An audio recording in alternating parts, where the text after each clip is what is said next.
Bem, pessoal, esse é o meu primeiro vídeo para o canal que, que a gente tá criando aí no YouTube, que vai se chamar Computa Vício. E meu nome é Vlad e o objetivo desse canal é a gente falar sobre algumas coisas de ciência da computação. Então você que faz computação, análise de sistema ou mesmo é entusiasta da computação, acho que vai curtir o canal. A primeira videoaula que eu vou fazer sobre lógica proposicional, que eu diria que é um conhecimento muito importante para qualquer profissional da área de computação. E primeiro eu gostaria de falar da importância da lógica, ciência da computação. No livro Logic in Computer Science, eu acho que ele define bem isso, que se você pode ler a frase, você vai ver que o que ele fala é que a lógica é uma ferramenta para você modelar formalmente as coisas que acontecem no seu dia a dia. E não só na computação, como em outras áreas e até nas coisas do seu dia a dia você pode aplicar lógica. Então é um conhecimento bacana. E como ele diz no livro também, com argumentos válidos você pode defendê-los com vigor. Então vamos lá, introdução. Lógica proposicional. Esse proposicional vem de proposições, porque essa variação da lógica ela é baseada em proposições. Então o que são proposições? São sentenças declarativas que você pode atribuir um valor verdadeiro ou falso. Então, e uma coisa importante, não é que necessariamente você sabe de antemão se é verdadeiro ou falso, e sim que você pode, se é possível, avaliar se é verdadeiro ou falso. E como é que funciona isso? Vamos lá para os exemplos. A soma dos números 3 e 5 é 8. Por exemplo, você pode avaliar se isso é verdadeiro ou falso. Mais uma vez, como eu disse, não importa se você sabe isso de antemão, mas você tem condições de avaliar se é verdadeiro ou falso. Todo número maior que 2 é a soma de dois primos. Também pode ser avaliado como verdadeiro ou falso. Mas uma frase, por exemplo, como poderia passar o chá, nessa frase você não pode avaliar se ela é verdadeira ou falso. Então pode ser uma proposição. E as proposições também são argumentos atômicos. Esse atômico aí que não podem ser desmembrados em proposições menores. Como assim? Tipo isso, você diz a soma dos números 3 e 5 é 8. E a soma dos números 2 e 2 é 4. Aí você tem duas proposições. Porque na verdade, você tem um argumento composto aí. Por duas proposições. 3 e 5 é 8. Aí você faz 2 e 2 são 4. Bem, eu vou falar sobre os conectivos lógicos. Que é o que a gente vai utilizar para construir argumentos maiores. Vamos lá. A gente vai abordar os seguintes conectivos. A conjunção, o e. A disjunção, ou, a implicação, a equivalência e a negação. O que é a conjunção? Conjunção é nada mais do que o e, conhecido e. No exemplo aí, Pedro gosta de programar em Java e gosta de programar em Python. Nesse caso aí, você tem duas proposições. Gosta de programar em Java, que eu destaquei com a cor laranja, e gosta de programar em Python, que eu destaquei com a cor azul. E aí, na lógica proposicional, a gente vai atribuir uma letrinha para cada proposição. Nesse caso, eu escolhi P e Q. Não tem nenhuma regra para você escolher isso aí. Normalmente são letras gregas. Eu não gosto de trabalhar com letras gregas, porque eu acho que dificulta, fica feio. Você normalmente pensa que é muito mais difícil do que é por você olhar as letras gregas. Te assusta, eu sei que assusta a maioria das pessoas. Não sei você exatamente, mas assusta a maioria das pessoas. Então, vamos lá. P gosta de programar em Java e Q gosta de programar em Python. Ele utiliza esse símbolo aí que parece um V invertido. E aqui essa tabelinha é o que a gente chama de tabela verdade. Para quem não conhece, o que acontece com a tabela verdade? Você coloca os valores possíveis dos operandos e você coloca o resultado na coluna aí da direita. No caso da conjunção, ela é verdadeira se todos os operandos são verdadeiros.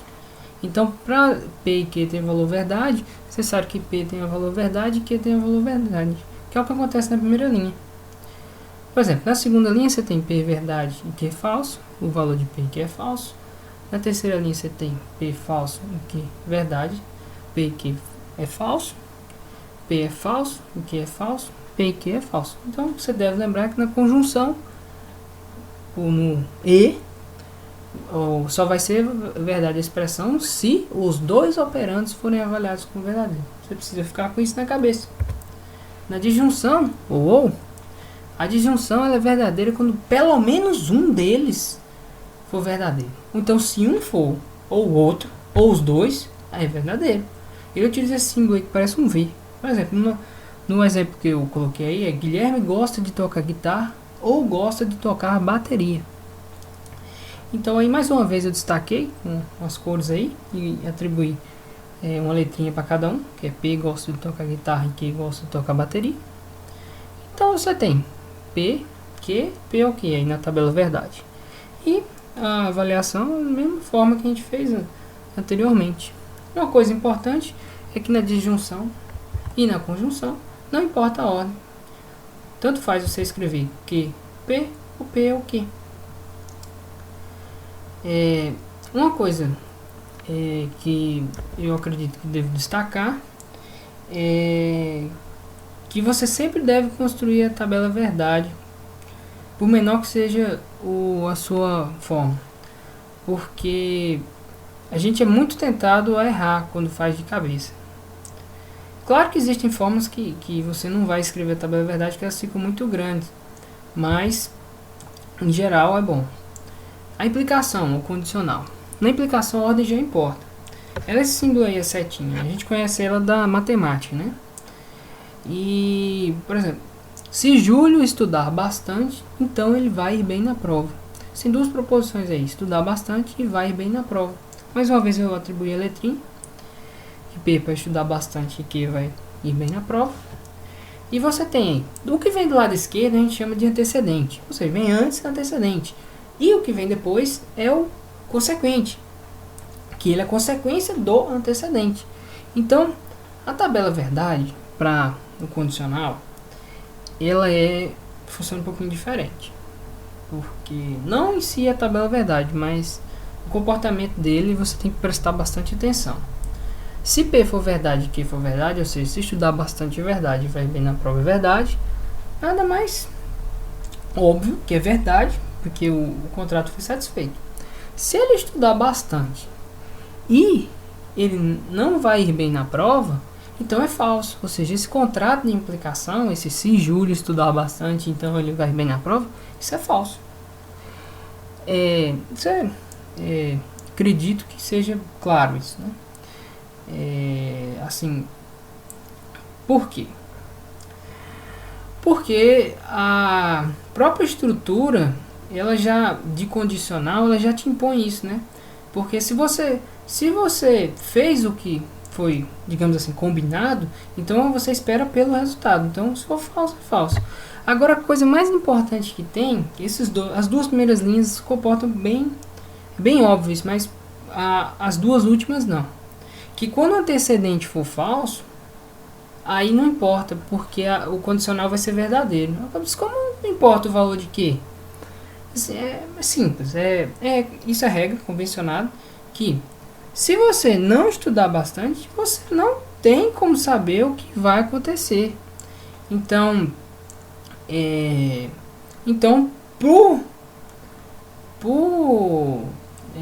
por regra, vai ser verdadeiro o valor da implicação.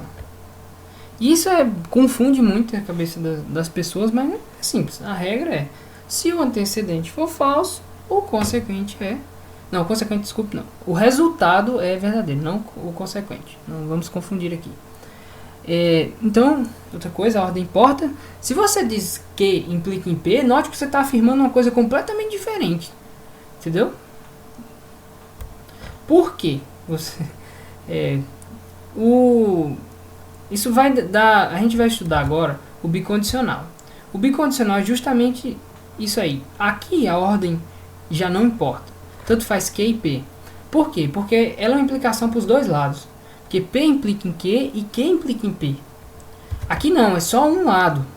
Você construindo a tabela verdade de Q implica em P, você vai entender o que eu estou falando. Então eu peço que você faça isso como exercício. Quando você tem o bicondicional, ou como diz, dupla implicação, equivalência, tem vários nomes para ele. Ele é bem simples de entender, porque a gente conhece ele da matemática. Diz assim, por exemplo, um inteiro x é par se somente x mais 1 é ímpar. É fácil entender isso. X é par, isso implica que x mais 1 é ímpar. Se x mais 1 é ímpar, implica que x é par. É só você pensar, se 2 é par, então 3, que é 2 mais 1, vai ser ímpar. E 3, se você tirar 1, que vai ser o x, vai ser o 2, que é par também. Então, é muito... o bicondicional eu creio que é um dos mais simples de você entender. É uma para tabela verdade. Tem uma regrinha também, se P for verdade, que se os dois for verdade e os dois for falso, aí vai ser verdadeiro. Ou seja, se os dois operandos forem iguais. Se os dois operandos forem diferentes, aí vai ser falso. Vai ter esse resultado, tabela verdade. P verdade, Q verdade. P se e somente se Q é verdade. P verdade, Q falso. P se e somente se Q falso. P falso e Q verdade. P se e somente se Q falso. P falso, Q falso, vai ser verdadeiro. Negação. Negação utiliza esse símbolo aí, que parece... eu esqueci o nome desse acento, para falar a verdade, mas só você pensar, ele é como se fosse um menos com a perna quebrada. Ele também pode ser... a gente pode utilizar uma aspa para representar o operando. Por exemplo, eu construí a tabela verdade, na verdade é a mesma tabela, mas só mostrando como fica a notação. Com a aspa você coloca a aspa depois, e com esse símbolo você coloca ele antes. Mas é simples, ele só faz inverter. P, se P for verdade, P' é falso. Se P for falso, P' é verdade. É importante você saber o que é negação. Quando você diz a computação é a ciência, por exemplo, você diz não P, ou seja, o P', né, vamos dizer assim, você está dizendo que computação não é uma ciência. Isso é o que a gente chama de negação para uma variável. Vou falar agora de algumas dicas para você codificar suas fórmulas. Tem essa tabelinha, não vou me ater muito a ela não, mas eu queria que vocês prestassem atenção nesses detalhes. Para conjunção e disjunção não importa a ordem. Então tanto faz se você tem lá A e B ou B e A, tanto faz a forma como você vai escrever, vai ser a mesma coisa. Para o ou também é a mesma coisa. E a implicação, você tem que prestar atenção na ordem. Então se aparece lá se A então B, ou A logo B, você tem que ver. Você tem que colocar A, implique B. Você tem que escrever dessa forma. Se você escrever diferente, vai estar errado. No bicondicional eu queria chamar a atenção nessa... Quando está escrito alguma coisa parecida com isso, você tem que prestar atenção. A é condição necessária e suficiente para B. Então isso é um bicondicional, não é uma implicação. Entendeu? Que aí no caso a implicação é para os dois lados. Que é a mesma coisa se você tivesse escrito se e somente se. E para negação é óbvio, né? Não é verdade que há, é falso que há, não há, e assim vai.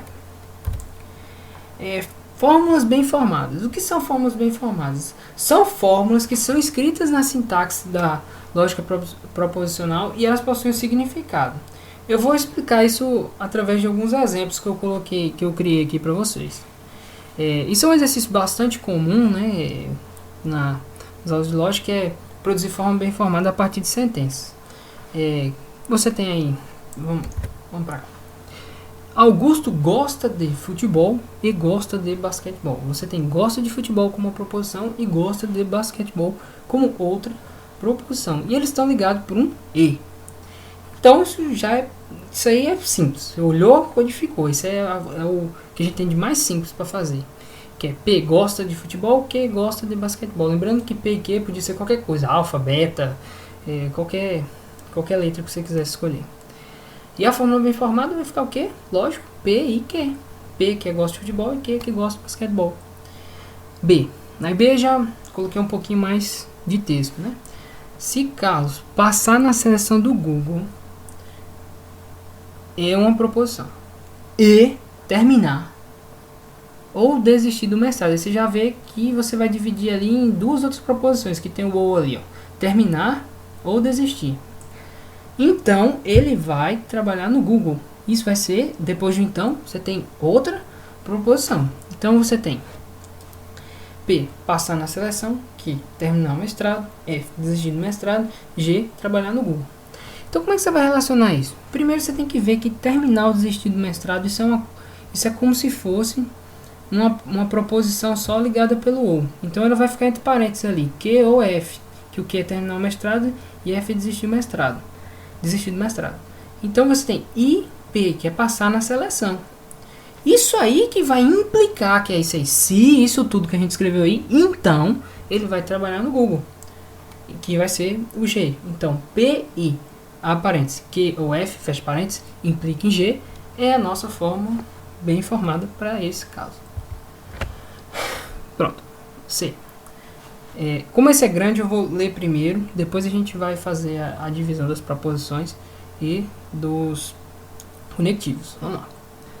Flanders conquistará uma nova mulher se for um cara legal e gentil, ou vai virar padre se somente se o atual padre for embora e ele ficar menos fanático. Aí, beleza, vamos lá. Flanders conquistará uma nova mulher se, opa, tem uma proposição aqui, conquistará uma nova mulher. Aí depois do se, for um cara legal e gentil. Opa, for um cara legal e gentil. Isso aí são duas proposições ligadas pelo E. Ou vai virar padre. Aí você tem outra proposição. Se, somente se o atual padre foi embora e ele fica menos fanático. Opa, tem aí duas proposições. O atual padre foi embora e ele fica menos fanático.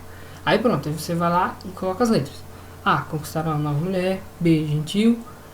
C, foi um cara legal. D, virar padre. E, o atual padre foi embora. F, ficar menos fanático. Então você tem que... Primeiro vamos construir por partes. Conquistará uma nova mulher. Se, aí você tem uma implicação aí. Foi um cara legal e gentil. Então, foi um cara legal e gentil, tá ligado? Vai ser B e C. Que B é gentil e C foi um cara legal. Isso implica em A, que conquistará uma nova mulher. Pronto, fórmula, pegamos uma parte da nossa forma. Aí, ou, aí vai ser isso tudo aqui que vem depois, ó. Vai virar padre, se somente se. Então, você tem uma dupla implicação. O atual padre foi embora e ele fica menos fanático. Vamos começar pelo atual padre foi embora e ele fica menos fanático. Aí vai ser E e F. E aí se a gente colocou os parênteses aí vai ter a dupla implicação agora. Que vai ser essa seta aí. E se somente se, quer dizer, não, se somente se, D. Então você tem agora toda essa letra C foi colocada numa fórmula bem formada, que é essa aí. B, na verdade pelo jeito tem um par de parênteses a mais. Não, tem não. Tá correto. Você vai ter abre parênteses, B e C, fecha parênteses, implica em A, fecha parênteses, ou abre parênteses, E e F, fecha parênteses, se somente se, D, fecha parênteses. Pronto. Então não tem segredo. Por maior que seja a forma, o problema é que muitas vezes a gente encontra ambiguidades na hora que a gente está construindo as nossas fórmulas bem formadas, está escrevendo ela. Então, a maioria dos erros estão relacionados à interpretação mesmo. E tem uns que realmente são ambíguos, então é difícil mesmo de você determinar. Bem, a nossa primeira aula vai ficar por aqui. Eu aconselho que você treine, que você dê uma olhada com mais atenção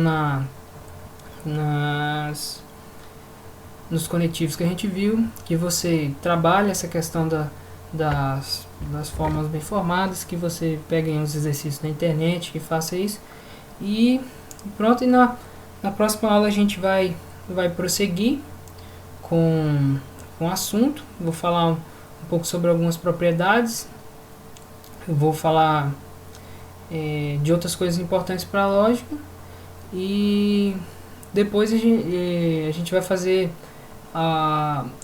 uma série de aulas sobre dedução, que deve ser onde a gente vai concentrar a maior parte do do curso de lógica proposicional. Bem, eu vou ficar por aqui, pessoal. Até mais.